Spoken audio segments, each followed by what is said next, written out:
गया के एक छोटे से गांव में रक्षिता नाम की एक अनाथ लड़की रहती थी। अपना गुजारा करने के लिए रक्षिता एक बहुत बड़े घर में नौकरानी का काम करती थी।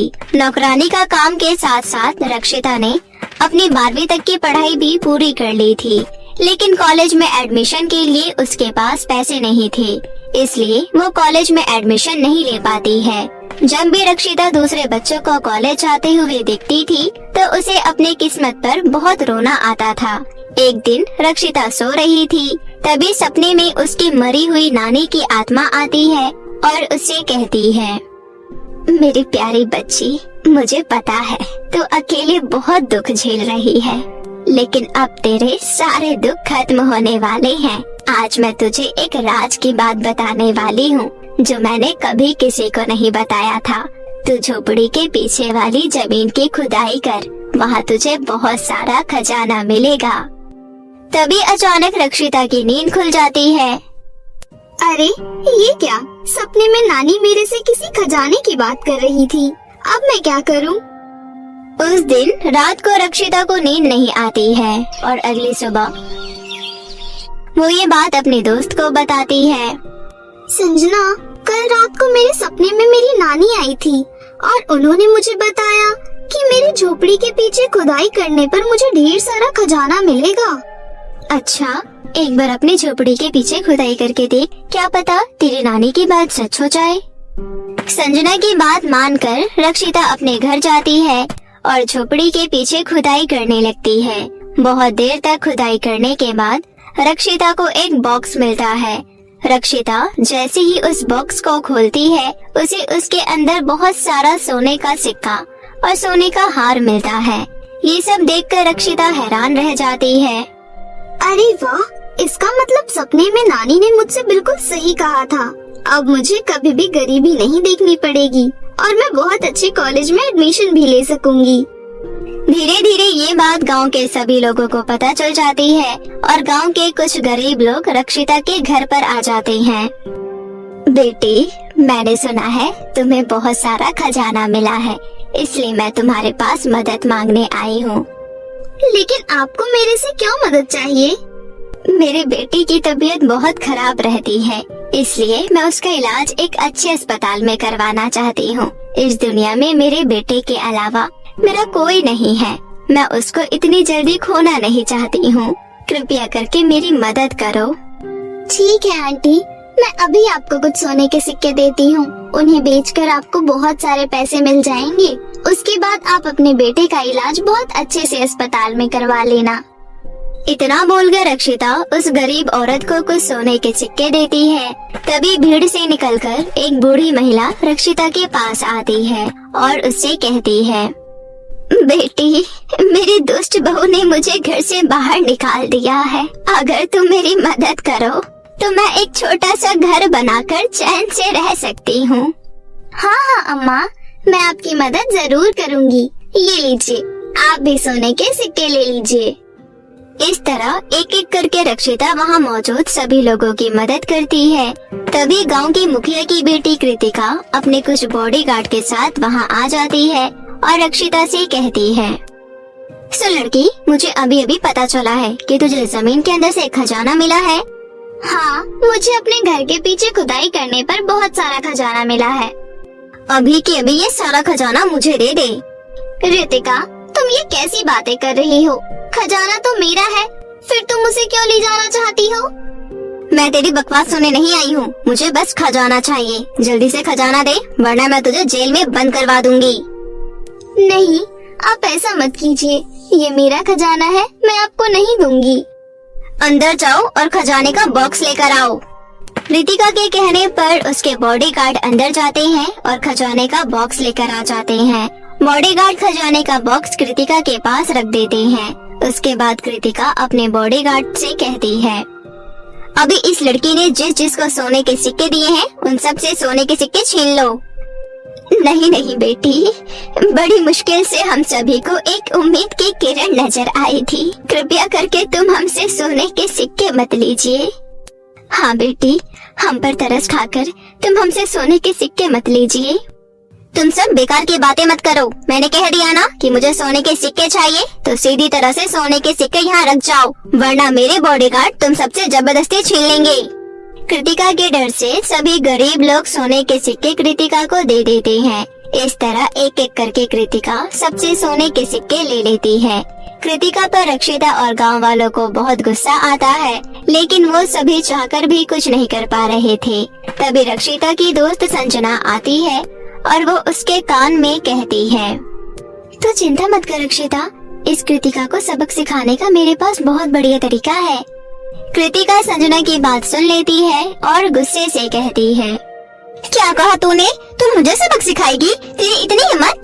अगर मैंने एक बार अपने पापा से कह दिया ना, तो वो तुझे और तेरे परिवार को गांव से धक्के मारकर निकाल देंगे।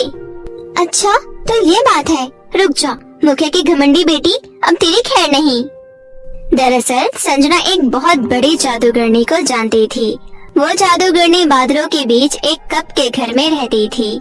संजना अपनी दोनों आंखें बंद करती है और जादूगरनी को याद करती है। तभी जादूगरनी का कप का घर वहाँ आसमान में सबके सामने प्रकट हो जाता है। गांव वाले आसमान का ये नजारा देखकर हैरान रह जाते हैं। तभी उस जादुई कप के घर से जादूगरनी बाहर निकलती है और संजना के पास आ जाती है।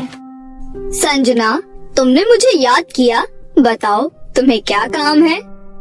जादूगरनी जी, ये मेरी दोस्त रक्षिता है और इसको खुदाई करने पर अपनी झोपड़ी के पीछे खजाने का बॉक्स मिला था। आज ही मुखिया की बेटी रक्षिता से उसके खजाने का बॉक्स जबरदस्ती लेने आई है। इस तरह संजना जादूगरनी को सारी बात बताती है। तभी कृतिका कहती है, अच्छा, तो तूने मदद के लिए इस जादूगरनी को बुलाया है? मैं इन जैसे जादूगरनी से नहीं डरती हूँ। मेरे बॉडीगार्ड अभी इसे मौत के घाट उतार देंगे। चुप कर जा घमंडी लड़की, सच में तुझे सबक सिखाना जरूरी है। उसके बाद जादूगरनी अपनी जादुई छड़ी घुमाती है। तभी बादलों में मौजूद कप के घर से गरम गरम पानी निकलता है। गरम गरम पानी कृतिका और उसके बॉडीगार्ड के ऊपर गिरने लगते हैं। हाय, मैं तो मर गई। अचानक गरम पानी मेरे ऊपर कैसे गिरने लगा? अरे कोई बचाओ मुझे। देखते ही देखते कृतिका के सारे बाल टूटकर जमीन पर गिर जाते हैं और वो गंजी हो जाती है। साथ ही कृतिका दिखने में बहुत काली और बदसूरत हो जाती है। कृतिका के बॉडीगार्ड डरकर वहाँ से भाग निकलते हैं। क्यों घमंडी लड़की, तू तो बहुत बड़ी बड़ी बातें कर रही थी। बोल, अब तेरा क्या कहना है? मुझे माफ कर दो, मैंने बहुत बड़ी गलती की है। आज के बाद मैं कभी किसी को परेशान नहीं करूँगी। इतना बोलकर कृतिका वहाँ से भाग जाती है। इस तरह सब कुछ ठीक हो जाता है।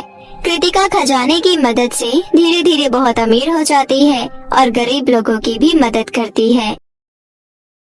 रतनपुर नाम के एक गांव में 4 सहेलियां रहा करती थी। एक का नाम आरती, दूसरी का नाम पिंकी और तीसरी चौथी का नाम पायल और कंगना था। चारों सहेलियां बचपन से ही साथ खेलती हुई बड़ी हुई थी। अभी कुछ दिन पहले ही उन्होंने अपनी 10वीं पूरी करके 11वीं में दाखिला लिया था, लेकिन चारों की दोस्ती अभी भी बरकरार थी। चारों सहेलियां में कंगना के घर के हालात कुछ ठीक नहीं थे। बाकी के तीनों सहेलियां तो बहुत अमीर थी, लेकिन कंगना एक गरीब परिवार से थी। कंगना के पिता नहीं थे और माँ लोगों के घरों में काम करके घर का गुजारा चलाती थी। कंगना गरीब थी तो क्या हुआ, उसका दिल बहुत बड़ा था और वो कभी भी अपनी सहेलियों की मदद करने से नहीं चूकती थी। एक बार की बात है, स्कूल में सभी बच्चों को असाइनमेंट बनाने का काम मिलता है। 4 में से 3 सहेलियां तो अपना असाइनमेंट बना लेती है, परंतु आरती असाइनमेंट नहीं बना पाती है। अगले दिन जब चारों सहेलियां स्कूल जाती है, तब टीचर कहते हैं, सभी बच्चे अपना अपना असाइनमेंट अपने टेबल पर रखिए, मैं चेक करने आ रहा हूँ। सभी बच्चों ने अपना अपना असाइनमेंट टेबल पर रख लिया, परंतु आरती बहुत ही ज्यादा घबरा रही थी, क्योंकि उसने तो असाइनमेंट बनाया ही नहीं था। कंगना आरती से कहती है, क्या हुआ आरती, तुम घबरा क्यों रही हो? अपना असाइनमेंट निकालो। कंगना, कल मैं अपने पापा के साथ उनके बिजनेस पार्टी में चली गई थी, इसलिए मैं असाइनमेंट नहीं बना पाई। अब तो सर मेरी बहुत पिटाई करेंगे, मुझे बहुत डर लग रहा है। तुम डरो मत, तुम एक काम करो, मेरा असाइनमेंट रख लो और मेरा नाम काट कर अपना नाम लिख लो। सच में कंगना? लेकिन फिर सर तुम्हारी पिटाई कर देंगे। कोई बात नहीं, क्या मैं तुम्हारे लिए इतना भी नहीं कर सकती हूँ? तुम मेरी दोस्त हो। इतना कहकर कंगना अपना असाइनमेंट आरती को दे देती है। जब टीचर कंगना के पास आते हैं तो कहते हैं, कंगना, तुम्हारा असाइनमेंट कहाँ है? सर, मैंने अपना असाइनमेंट बना लिया था, लेकिन मैं लाना भूल गई। मैं कल पक्का ले आऊंगी सर। झूठ बोलने के लिए तुम्हारे पास कोई और बहाना नहीं था क्या कंगना? तुम्हारे चेहरे से साफ साफ लग रहा है कि तुमने असाइनमेंट बनाया ही नहीं है। अभी से भी समय है, पढ़ाई लिखाई पे ध्यान दो, वरना फेल हो जाओगी। अब सभी बच्चों के सामने 10 उठक बैठक लगाओ। टीचर के कहने पर कंगना सभी बच्चों के सामने 10 उठक बैठक लगाती है। थोड़ी देर बाद जब लंच हो जाता है तो कंगना की बाकी 3 सहेलियां उसके पास आती है और फिर आरती कहती है, तुम्हारा बहुत बहुत धन्यवाद कंगना, और साथ में मैं तुमसे माफी भी मांगना चाहती हूँ। माफी किस लिए? मेरी वजह से तुम्हें पूरे क्लास के सामने उठक बैठक करना पड़ा, मुझे माफ कर दो। अरे कोई बात नहीं पागल, लंच हो गया है, चलो खाना खाते हैं। उसके बाद चारों सहेलियां खाना खाने चली जाती है। कंगना के अलावा बाकी तीनों बहुत अच्छा खाना लाया करती थी, लेकिन कंगना सूखी रोटी और चटनी लेकर आया करती थी। लेकिन फिर भी उसकी तीनों सहेलियां उसको बिल्कुल भी ऐसा एहसास नहीं करवाती थी कि उसका खाना अच्छा नहीं है। वो तीनों बड़े ही चाव से कंगना का खाना भी खाया करती थी। वैसे कंगना, तेरे घर की धनिया की चटनी तो बहुत ही कमाल की होती है, खाकर मजा ही आ जाता है। हाँ आरती, तुमने बिल्कुल सही कहा, मुझे भी कंगना के घर का खाना बहुत अच्छा लगता है। रहने भी दो अब तुम लोग, मुझे पता है तुम लोगों को सैंडविच और कटलेट के आगे मेरी सूखी रोटी और धनिया की चटनी थोड़ी ना अच्छी लगती होगी। तुम तो बस मेरा दिल रखने के लिए कहती हो। ऐसा कुछ भी नहीं है कंगना, अब तू ज्यादा मत बोल और चुपचाप से खाना खा, समझी? बड़ी आई। इसी तरह उन चारों में बहुत प्यार था। कुछ समय बीत जाता है और उनकी दोस्ती में कोई भी बदलाव नहीं आता है। एक बार की बात है, कंगना का बर्थडे आने वाला था। उसी विषय में कंगना की तीनों सहेलियां आपस में बात कर रही थी। गाइस, कंगना का बर्थडे आने वाला है और तुम्हें तो अच्छे से पता है उसके घर में उसका बर्थडे सेलिब्रेट नहीं करते। हाँ, तुम सही कह रही हो। तो फिर हमें क्या करना चाहिए? मैं बताती हूँ हमें क्या करना है। हम उसके लिए एक सरप्राइज पार्टी प्लान करते हैं और तीनों मिलकर उसे एक बहुत एक्सपेंसिव गिफ्ट देंगे। हाँ, ये आइडिया सबसे बेस्ट है। मुझे तुम्हारा आइडिया बहुत अच्छा लगा। लेकिन क्या? हम सब कोई जॉब तो नहीं करते, तो हम इतने सारे पैसे कहाँ से कलेक्ट करेंगे? अपनी पॉकेट मनी से। हमें हर हफ्ते पॉकेट मनी तो मिलती है ना। हम तीनों अपनी अपनी पॉकेट मनी सेव करेंगे और उसके बाद एक छोटी सी पार्टी प्लान करेंगे और उसके लिए एक एक्सपेंसिव सा लहंगा खरीदेंगे, क्योंकि उसके पास कोई लहंगा नहीं है और उसे लहंगा बहुत पसंद है। तीनों आपस में कंगना के बर्थडे की प्लानिंग कर लेती है। अब वो तीनों अपनी हर हफ्ते की पॉकेट मनी सेव किया करती थी। दिन बीतते जाते हैं और समय का बिल्कुल पता नहीं चलता। कंगना के बर्थडे से एक दिन पहले पिंकी और पायल आरती के घर जाती हैं और तीनों अपने अपने पैसे काउंट करती है। हम तीनों के पैसे मिलाकर टोटल 2000 रूपए हुए हैं। 2000 में हम सब कुछ कैसे मैनेज करेंगे? देख, 1000 में तो हमारी पार्टी प्लान हो जाएगी, बाकी के 1000 रूपए का लहंगा खरीद लेंगे। कौन देगा तुझे 1000 रूपए का लहंगा? तुझे पता नहीं है लहंगे का प्राइस कितना ज्यादा होता है? हाँ, मुझे दुनियादारी की नॉलेज कहाँ है? हम सबकी दादी अम्मा तो तू ही है ना। यार गाइस, तुम दोनों लड़ना बंद करो। अभी हम जिस चीज की प्लानिंग कर रहे हैं उस पर फोकस करो। हम एक काम करते हैं, मार्केट चलकर पता कर लेते हैं, क्या पता हमें कोई 1000 रूपए का कोई अच्छा सा लहंगा मिल जाए। पिंकी की बात मानकर वो तीनों मार्केट चली जाती है। तीनों मार्केट तो चली जाती है, लेकिन उन्हें पूरा मार्केट घूमने के बाद भी 1000 रूपए का लहंगा कहीं नहीं मिलता। वो तीनों काफी मायूस हो जाती है। पायल की आंखों में आंसू आ जाते हैं और वो कहती है, यार हमने कितना कुछ सोचा था, लेकिन हमें शाम हो गई है और अभी तक हमने कुछ भी अरेंज नहीं किया है। न ही लहंगा मिला और अभी तक हमने उसके बर्थडे के लिए डेकोरेशन भी नहीं किया। आज रात को 12 बजे ही हम उसे सरप्राइज देने वाले थे। मायूस मत हो यार, हमने अपनी तरफ से तो पूरी कोशिश की है ना। चल घर चलते हैं। इसके बाद तीनों अपना मुंह लटकाकर घर की ओर जाने लगती है। तभी उन्हें अचानक से सुनसान रास्ते पर एक दुकान दिखाई देती है, जिसके ऊपर बड़े बड़े अक्षरों में लिखा था कि यहाँ 1000 रुपए से कम दाम में ही लहंगे मिलते हैं। ओए, अचानक से यहाँ पर ये दुकान कहाँ से आई? हम मार्केट भी तो इसी रास्ते से गए थे, उस टाइम तो कोई दुकान नहीं थी। चल, अब तो अपना गोबर वाला दिमाग लगाना बंद कर, क्या पता हमने ना देखा हो इस दुकान को। चल अंदर चलकर देखते हैं। वो तीनों अंदर चली जाती है। वहाँ पर एक बहुत खूबसूरत लड़की लहंगा बेच रही थी। उन्हें उस दुकान में 1000 रुपए में ही एक बहुत खूबसूरत लहंगा मिल जाता है, जिसे पाकर वो तीनों बहुत ज्यादा खुश होती है और उस लहंगे को लेकर वो तीनों आरती के घर चली जाती है। आरती कहती है, गाइस, हमें लहंगा तो मिल गया, अब हमें डेकोरेशन करना है, चलो लग जाओ अपने अपने काम पर। उसके बाद वो तीनों आरती के घर में ही बहुत अच्छा बर्थडे का डेकोरेशन करती है। डेकोरेशन करने के बाद वो तीनों कंगना के घर जाती है और पायल कंगना से कहती है, सुन कंगना, यार तुझे तो पता है हमारे एग्जाम आने वाले हैं और हम तीनों ही पढ़ने में बिल्कुल बेकार है। हम चारों में सबसे ज्यादा पढ़ने में तेज तू ही है। आज प्लीज हमारे साथ आरती के घर चलना। हमने सोचा है हम रात को बैठकर ग्रुप स्टडी करेंगे। अरे बस इतनी सी बात, रुको मैं मम्मी से पूछ कर आती हूँ। कंगना मम्मी से पूछ कर आती है और उसके बाद वो तीनों आरती के घर चले जाते हैं। आरती के घर में दूसरे कमरे में बैठकर वो लोग झूठ मूठ का पढ़ाई करने का ढोंग करने लगते हैं। जैसे ही 12 बजते हैं वो सभी जोर से चिल्लाती है, हैप्पी बर्थडे कंगना। अरे यार, तुम लोगों को मेरा बर्थडे याद था?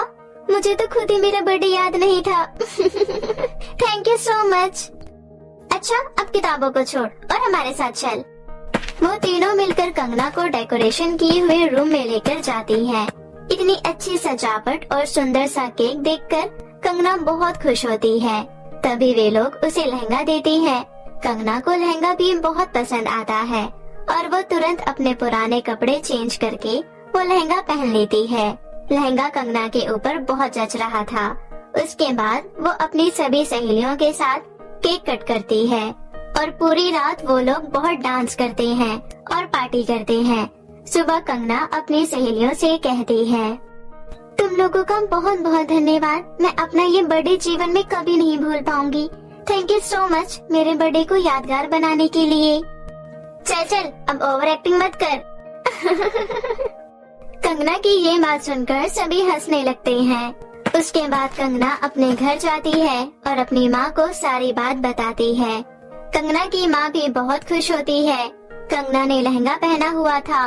वो लहंगा पहनकर जैसे ही खाना खाने के लिए बैठती है, उसका खाना बहुत स्वादिष्ट पकवानों में बदल जाता है। ये सब देख कंगना को कुछ भी समझ नहीं आता। अरे ये सब कैसे हुआ? जैसे ही मैंने इस खाने को छुआ, मुझे ये स्वादिष्ट पकवान मिल गया खाने के लिए। फिर कंगना वो स्वादिष्ट पकवान बहुत खुश होकर खा लेती है। अभी तक उसे इस बात का अंदाजा भी नहीं था कि उसका लहंगा जो उसकी सहेलियों ने उसे गिफ्ट किया है वो एक जादुई लहंगा है। इसी तरह कुछ दिन बीत जाते हैं। सब कुछ नॉर्मल चल रहा था। एक बार की बात है, एक रात बहुत तेज बारिश होने लगती है। कच्चा मकान होने के कारण कंगना का मकान बारिश में ढह जाता है और कंगना और उसकी माँ बेघर हो जाती है। कंगना आस पड़ोस के लोगों से बहुत मदद मांगती है। मदद करो काकी, देखो हमारा घर ढह गया है, अब हम कहाँ रहेंगे? तो हमसे क्या कह रही है? हम तेरी कोई मदद नहीं कर सकते। कंगना मायूस होकर वापस अपनी माँ के पास चली जाती है, जो टूटे हुए मकान के आगे खड़ी होकर रो रही थी। रो मत माँ, देखना भगवान हमारी मदद जरूर करेंगे। तभी अचानक से कंगना का जादुई लहंगा, जो कि मलबे के नीचे दबा हुआ था, एकदम से बहुत बड़ा आकार ले लेता है और एक लहंगे के घर के रूप में बदल जाता है। ये सब देख दोनों माँ बेटी बहुत हैरान हो जाती है। माँ, ये तो वही लहंगा है जो मेरी सहेलियों ने मुझे मेरे बर्थडे पर गिफ्ट किया था। अच्छा, इसका मतलब उस दिन जो अचानक से अच्छे अच्छे पकवान मेरे सामने आ गए थे, वो इस लहंगे के जादू से हुआ था। मतलब ये लहंगा जादुई है। चलो माँ, अंदर चलकर देखते हैं। फिर दोनों माँ बेटी उस लहंगे के घर के अंदर जाती हैं। वो घर बहुत ही विशाल था और बहुत आलीशान भी था। वहाँ उनकी जरूरतों की सारी चीजें मौजूद थी। कंगना बहुत खुश होती है। अगले दिन स्कूल जाने के लिए उसकी तीनों सहेलियां उसको बुलाने आती है, लेकिन वहाँ पर उसका घर ना देखकर एक लहंगे का विशाल घर देख वे तीनों हैरान हो जाती है। आरती, क्या ये अपनी कंगना का घर है? हाँ, और तुझे ये लहंगा कुछ जाना पहचाना नहीं लग रहा? अबे ये तो वही लहंगा है जो हमने उसको बर्थडे पर गिफ्ट किया था। वे लोग इस तरह से बातें कर ही रही थी कि तभी कंगना घर से बाहर निकलती है और उन्हें सारी बात बताती है। सारी बात जानने के बाद वो चारों सहेलियां उस दुकान पर जाती है जहाँ से उन्होंने वो लहंगा खरीदा था। जब वो वहाँ पहुँचती है तो देखती है कि वहाँ तो कोई दुकान ही नहीं है। ये सब क्या हो रहा है? मुझे तो कुछ भी समझ नहीं आ रहा। तुझे कुछ समझ आएगा भी नहीं बुद्धू, क्योंकि तेरे दिमाग में गोबर जो भरा है। इस तरह चारों सहेलियां हंसने लगती है। उस दिन के बाद से जादू लहंगे के घर की वजह से कंगना को भी किसी चीज की कोई कमी नहीं होती और अब वो अपनी सहेलियों की तरह अपना जीवन खुशी खुशी व्यतीत करने लगती है।